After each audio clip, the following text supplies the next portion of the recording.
Hey guys, it's Ray. It's me again. I haven't spoken to you guys in quite a while.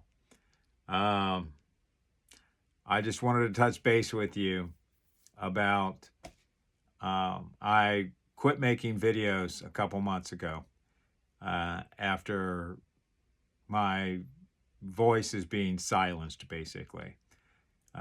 They changed some of their, YouTube changed some of their rules, regulations, and how what they consider to be misinformation. And I fell under that latter. They categorized me as too serious and as misinformation. Even though I put the disclaimer out in the beginning, I stand by that.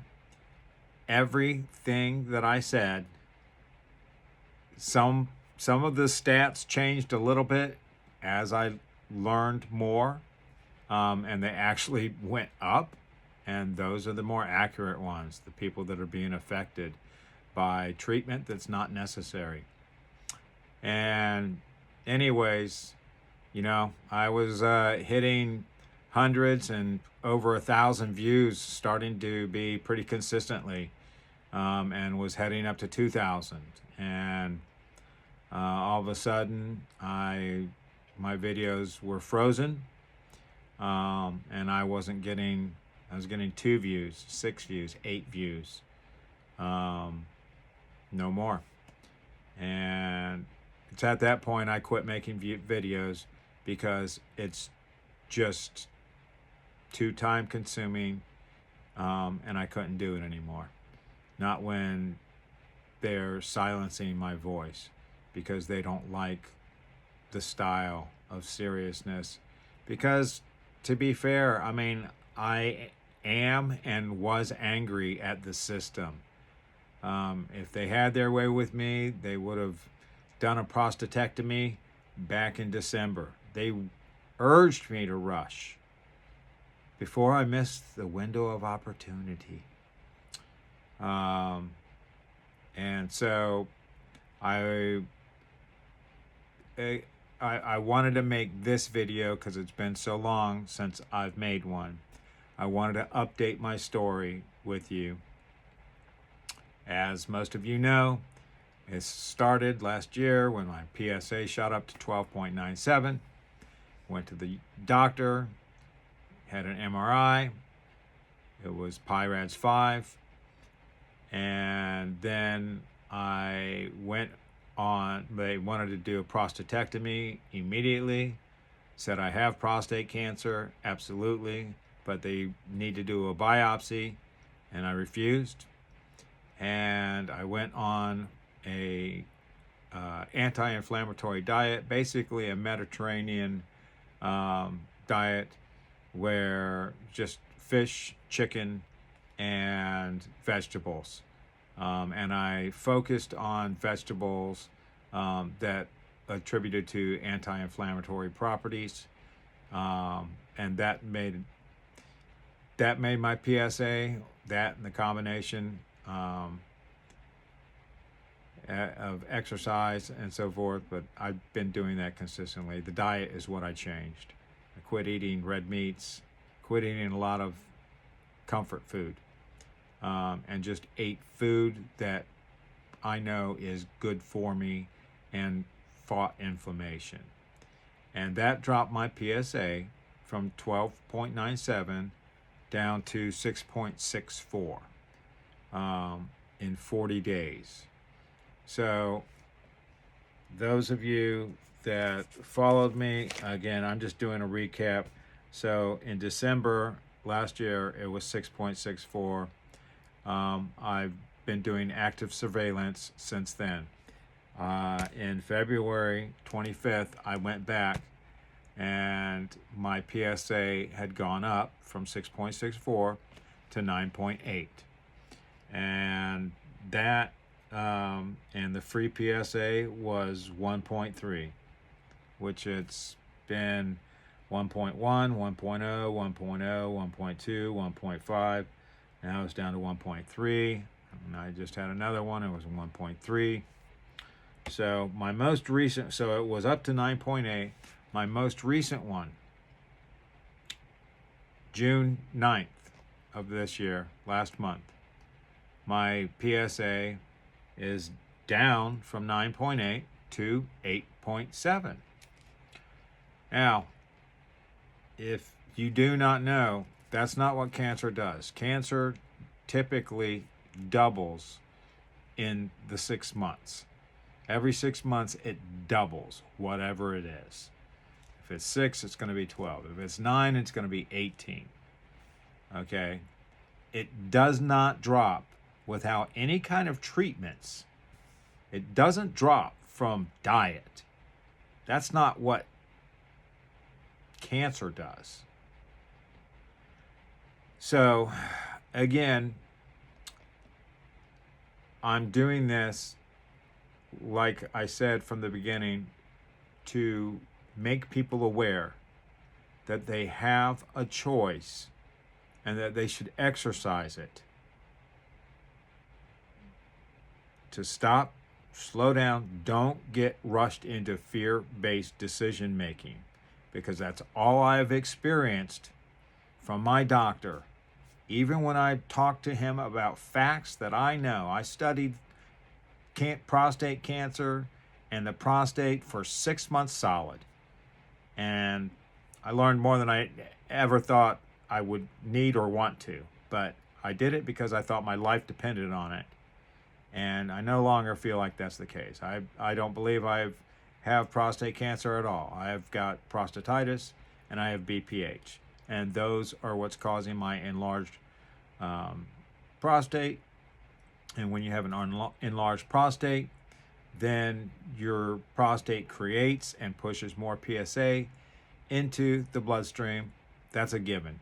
So the point of the matter is, with my size prostate, because of the prostatitis and the BPH combined, it will always be higher. It has a higher baseline. It'll never be under 4.0 again, ever.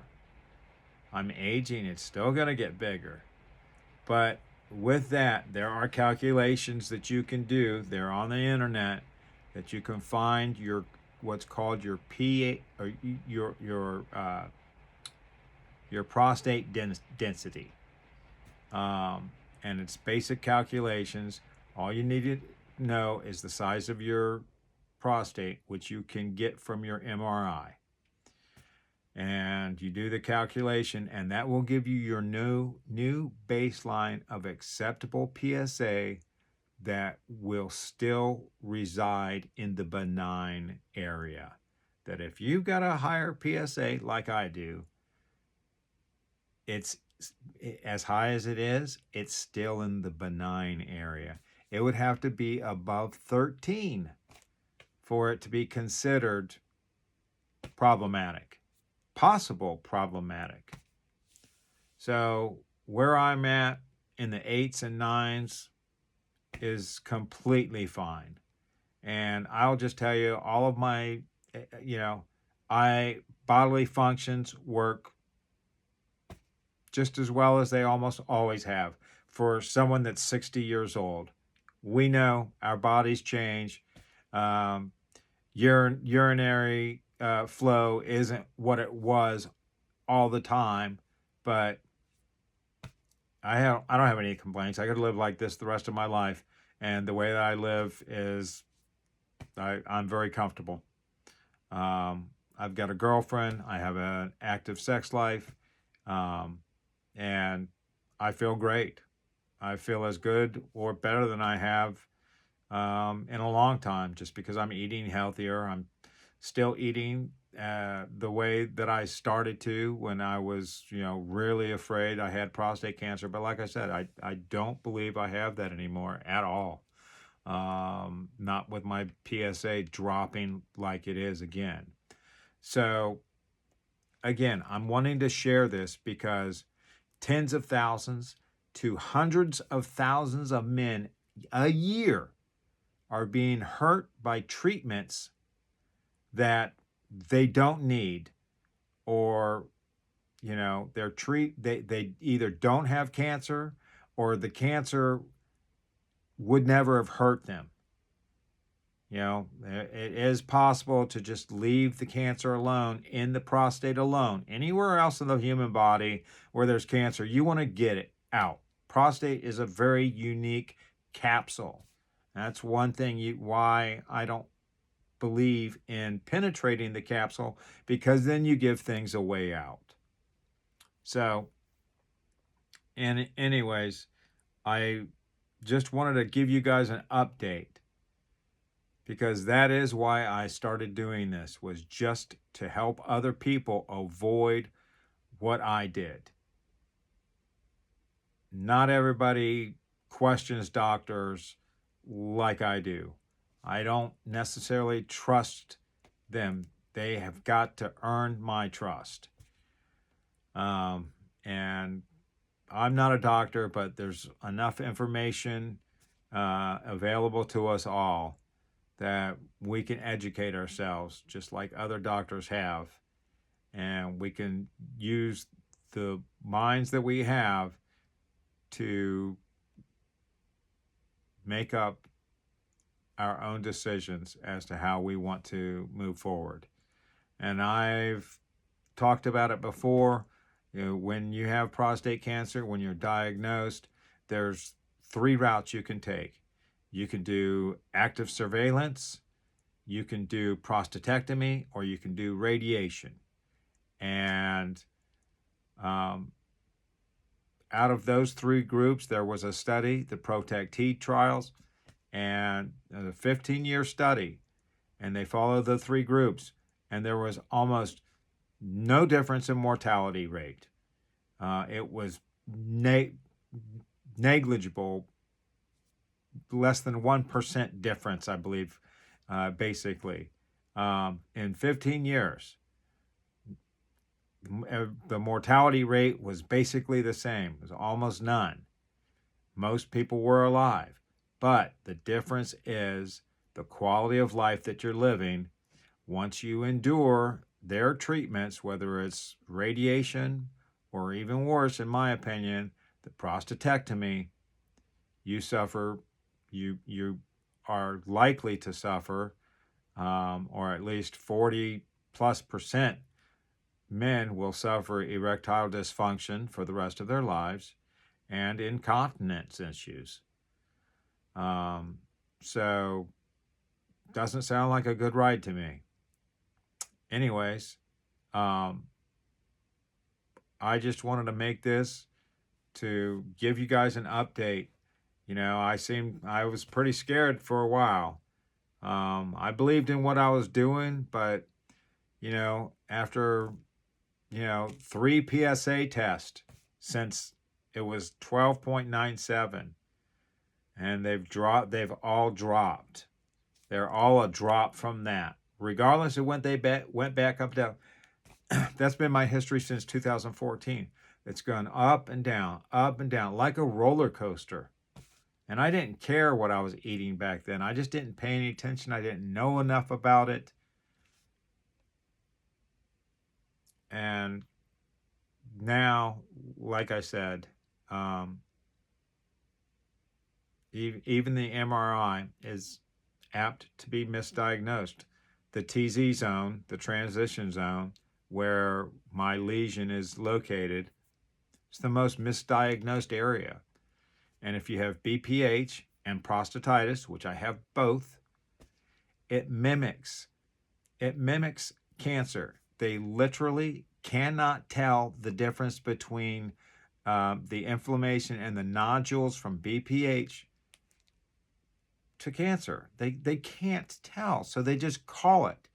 That's what they're trained to do. They would rather overdiagnose, overtreat, or overcall an MRI instead of miss cancer.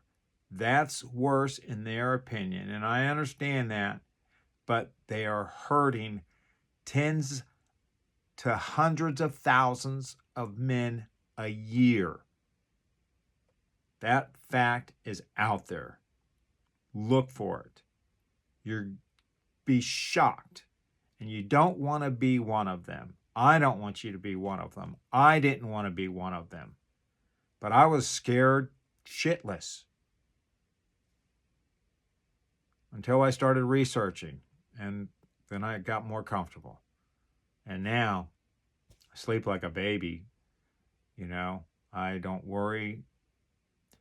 I'm doing active surveillance. I'm not ignoring it. I just chose my path.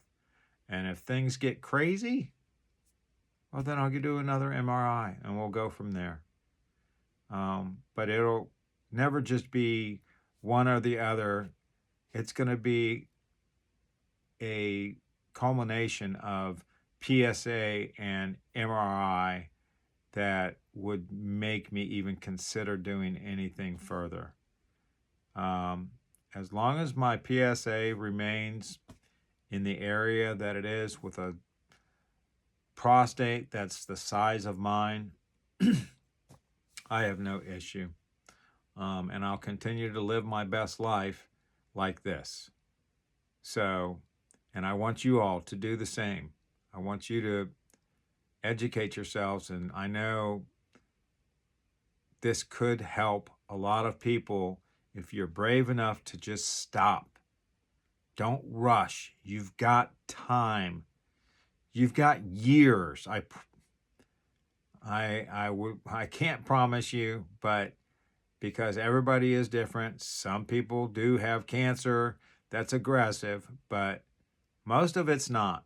From what I've read, slow growing in the prostate, but the doctors always put an emergency flag on that thing, or at least the ones I've encountered. So, well, I'm getting long here again, but I wanted to reach out and urge you all once again to just take your time and do your due diligence, do your research. I found it, and you all can too. Use the internet, use AI, ask the questions, get intimate with it. I plugged in my MRI last year to it. I uploaded it to it, and it gave me a understanding of the terminology that I never would have been able to, unjumble myself. And that was also enlightening and comforting with that knowledge. And I want you guys to find that for yourselves instead of rush in to fear-based decision making. All right, guys. Well, I don't know when I'll see or talk to you guys again. Probably in a few more months when I get my new PSA. I will always continue to do that. I'm not active like I was on the channel because I feel like I'm just being blocked. But, excuse me, I will update for those of you that have followed my journey, because some of you are on the same journey and you just don't know it. And I will give you the updates on my PSA. But it's important for you guys, before I go, it's important for you to find your your prostate density, okay? And you find that by knowing the size of your prostate, which you get from the MRI. And then there's the equation. You just look for it online. You'll find it. Ask AI. Do Google search. It'll get you there. Ask the questions. Ask the tough questions. Ask the questions of the system. Okay, how many people are misdiagnosed, overdiagnosed, overtreated? Those are all three different terms. They all have different meanings. And they're all in the tens to hundreds of thousands of men a year. And that's wrong, in my opinion. That's why I was mad. I'm still mad at the system, but I can't change that they're stifling my voice. So they won't put out my shorts, but at least maybe some of y'all will see my long-winded videos. But all right, that's it for now. I'll check back in a few months, let you know what my progress is or stability, and I wish you all the best out there, and I will talk to you another time. Take care.